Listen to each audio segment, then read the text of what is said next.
નમસ્કાર. ગુજરાત હાઈકોર્ટના એક તાજેતરના ચુકાદાએ પગારમાં એક મોટા વધારાની શક્યતા ઊભી કરી દીધી છે. તો ચાલો આજે આપણે આ ચુકાદાની જે સંભવિત નાણાકીય અસરો છે એના પર એક નજર કરીએ. આ આખી કહાણીનો પાયો છે ને એ ગુજરાત હાઈકોર્ટના આ એક શક્તિશાળી વાક્યમાં છુપાયેલો છે. અને માનીને ચાલો, આ ખાલી શબ્દો નથી, આ તો ન્યાય અને ગૌરવ માટેની એક મોટી લડતની શરૂઆત છે. ઓકે, તો આ આખા મુદ્દાને બરાબર સમજવા માટે આપણે એને 4 ભાગમાં જોઈશું.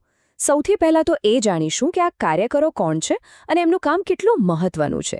પછી જોઈશું કોર્ટનો ઐતિહાસિક નિર્ણય અને પછી સૌથી મોટો સવાલ કે જીત મળી તો પણ પૈસા કેમ ન મળ્યા, અને છેલ્લે જોઈશું કે એમનો સંઘર્ષ હવે ક્યાં પહોંચ્યો છે. ચાલો તો શરૂ કરીએ પહેલા ભાગથી, સામુદાયિક આરોગ્યના રક્ષકો. જો આ લડતને સમજવી હોય તો સૌથી પહેલાં એ જાણવું જ પડે કે આ આંગણવાડી કાર્યકરો અને સહાયિકાઓ આપણા સમાજ માટે કેટલા જરૂરી છે. આ મહિલાઓ, જેને આપણે આંગણવાડી કાર્યકર કહીએ છીએ, એ માત્ર કોઈ સરકારી કર્મચારી નથી. એ તો ગામડા અને શહેરોમાં આપણી હેલ્થ સિસ્ટમનો પાયો છે. વિચારો, 1975થી ચાલી રહેલા આખા ICDS પ્રોગ્રામની કરોડરજ્જુ છે આ લોકો, જે બાળકોને માતાઓના ભવિષ્યને સુરક્ષિત રાખવાનું કામ કરે છે. અને એમનું કામ શું? એમની જવાબદારીઓની લિસ્ટ જોશો ને તો ખ્યાલ આવશે કે કેટલું બધું સંભાળે છે. બાળકોનું પ્રાથમિક શિક્ષણ હોય, ગર્ભવતી મહિલાઓની દેખભાળ હોય કે પછી કુપોષણ સામેની લડાઈ, બધું જ. અને એટલે જ તો કોર્ટે પણ એમની ભૂમિકાને કઠોર અને મુશ્કેલ કહી હતી. તો હવે આવીએ બીજા ભાગ પર, એક ઐતિહાસિક કોર્ટનો ચુકાદો. વર્ષો સુધી આ કાર્યકરોને જે મળતું હતું ને એને પગાર નહોતા કહેતા, એને કહેવાતું માનધ વેતન, એટલે કે સેવાના બદલામાં એક નાનકડી રકમ. પણ આ નજીવી રકમ સામેની લડાઈ એક દિવસ કોર્ટમાં પહોંચી અને ત્યાંથી આશાનું એક મોટું કિરણ દેખાયું. અને જુઓ, ઓગસ્ટ 2025માં ગુજરાત હાઈકોર્ટે જે ચુકાદો આપ્યો એ ખરેખર એકદમ નાટકીય હતો. કોર્ટે કહ્યું કે આ માનદ વેતન નહીં પણ જીવન નિર્વાહ વેતન મળવું જોઈએ, અને જે વધારો સૂચવ્યો એ તો જાણે ક્રાંતિકારી પગલું હતું. કોર્ટે એકદમ સ્પષ્ટ શબ્દોમાં કહ્યું કે આ નવો પગાર, જે 1 એપ્રિલ 2025થી લાગુ થવાનો હતો, એ કોઈ સરકારની મહેરબાની નથી, એ તો આ કાર્યકરોનો બંધારણીય હક છે. અને આ કેસનો સૌથી મહત્વનો મુદ્દો આ જ છે. કોર્ટે આને ખાલી પૈસાનો મામલો ન ગણાવ્યો. એમણે કહ્યું કે આ તો બંધારણના આર્ટિકલ 21 હેઠળ મળેલા ગૌરવ સાથે જીવન જીવવાના અધિકારનું ઉલ્લંઘન છે. અને આ વાત આ કેસને ખૂબ જ ગંભીર બનાવી દે છે. તો હવે આવીએ ત્રીજા ભાગ પર, અને અહીંથી જ વાર્તામાં સૌથી મોટો વળાંક આવે છે. સવાલ એ છે કે જો કાર્યકરોને આટલી મોટી કાનૂની જીત મળી ગઈ તો પછી વાસ્તવિકતા કેમ નથી બદલાઈ? હજી સુધી એમના પગારમાં વધારો કેમ નથી થયો? આ જે સવાલ છે જે આખા મુદ્દાના કેન્દ્રમાં છે. કોર્ટમાં તો જીતી ગયા, પણ પૈસા કેમ ના મળ્યા? અને આનો જવાબ છે ને એ કોર્ટના આદેશ અને સરકારી બજેટ વચ્ચેની જે મોટી ખાઈ છે ને એમાં છુપાયેલો છે. હવે જરા આ આંકડો જુઓ. ગુજરાતના મહિલા અને બાળ વિકાસ વિભાગનું 2026-27નું બજેટ છે 7,690 કરોડ રૂપિયા. આટલી મોટી રકમ, પણ જ્યારે વાત આંગણવાડી કાર્યકરોના પગારની આવે છે ત્યારે ચિત્ર એકદમ જ બદલાઈ જાય છે. આ સરખામણી આખા સંઘર્ષનો સાર કહી દે છે. એક બાજુ કોર્ટનો એકદમ ચોખ્ખો આદેશ છે કે કેટલો પગાર આપવાનો છે, અને બીજી બાજુ બજેટમાં એક રકમ ફાળવી છે, પણ એમાં કોઈ સ્પષ્ટતા જ નથી કે કોને કેટલો વધારો મળશે. બસ આ જ તો મૂળ સમસ્યા છે.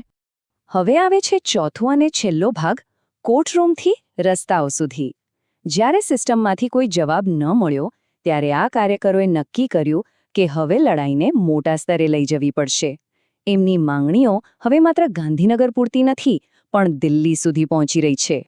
અને એમનો અવાજ પહોંચાડવા માટે એમણે એક પછી એક પગલાંની આખી રણનીતિ બનાવી છે.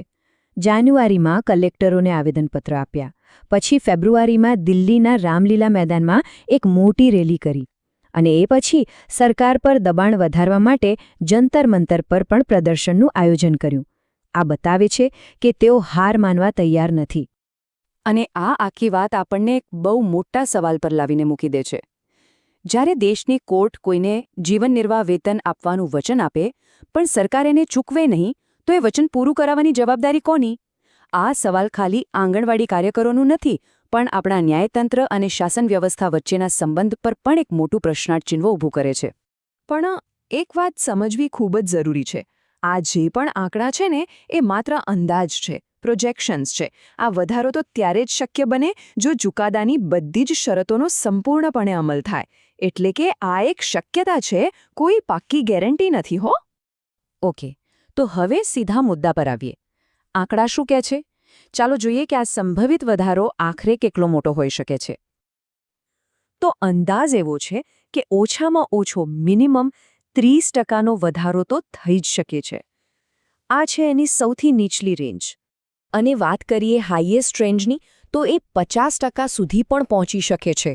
ટકાવારીની વાત તો બરાબર છે, પણ ખરેખર રૂપિયાની દ્રષ્ટિએ આ આંકડા કેવા દેખાય? એટલે કે ખિસ્સામાં કેટલા રૂપિયા વધારે આવશે એ વાત મહત્વની છે, ખરું ને? આ સમજવા માટે એક ઉદાહરણ જોઈએ. ચાલો આખી વાતને એકદમ સાદા ઉદાહરણથી સમજીએ, એટલે બધું પાણીની જેમ સાફ થઈ જશે. ચાલો માની લઈએ કે કોઈનો મૂળ પગાર છે 10,000 રૂપિયા. આપણે આ રકમને આધાર બનાવીને જ આગળની ગણતરી કરીશું. જો ગણતરી બહુ જ સહેલી છે. જો 10,000ના મૂળ પગાર પર 30%નો વધારો લાગુ થાય તો એ થયા 3,000 રૂપિયા અને નવો પગાર થશે 13,000 રૂપિયા. એ જ રીતે જો 50%નો મહત્તમ વધારો ગણીએ તો સીધા 5,000 રૂપિયા વધી જાય અને નવો પગાર પહોંચી જાય 15,000 રૂપિયા પર. આ બાર ચાર્ટમાં તો વધારાની અસર એકદમ સ્પષ્ટ દેખાય છે. જો આ પહેલો બાર મૂળ પગારનો અને એની બાજુમાં આ બીજા બે બાર, કેટલો મોટો જમ્પ છે! આનાથી આખી વાત તરત જ મગજમાં બેસી જાય છે, નહીં? તો આટલી બધી ચર્ચા પછી આનો મુખ્ય સાર શું નીકળે છે? ચાલો ફટાફટ મુખ્ય મુદ્દાઓ પર ફરીથી એક નજર કરી લઈએ. ટૂંકમાં પહેલી વાત એ કે હાઈકોર્ટના આદેશને કારણે પગારમાં 30થી 50%નો વધારો થવાનો અંદાજ છે. બીજું, આપણે જે 10,000નું ઉદાહરણ જોયું એ પ્રમાણે નવો પગાર 13,000થી 15,000ની વચ્ચે હોઈ શકે છે. અને હા, ત્રીજી અને સૌથી મહત્વની વાત, ખરેખર કેટલો વધારો થશે એ તો કઈ ટકાવારી લાગુ પડે છે તેના પર જ બધો આધાર રહેશે.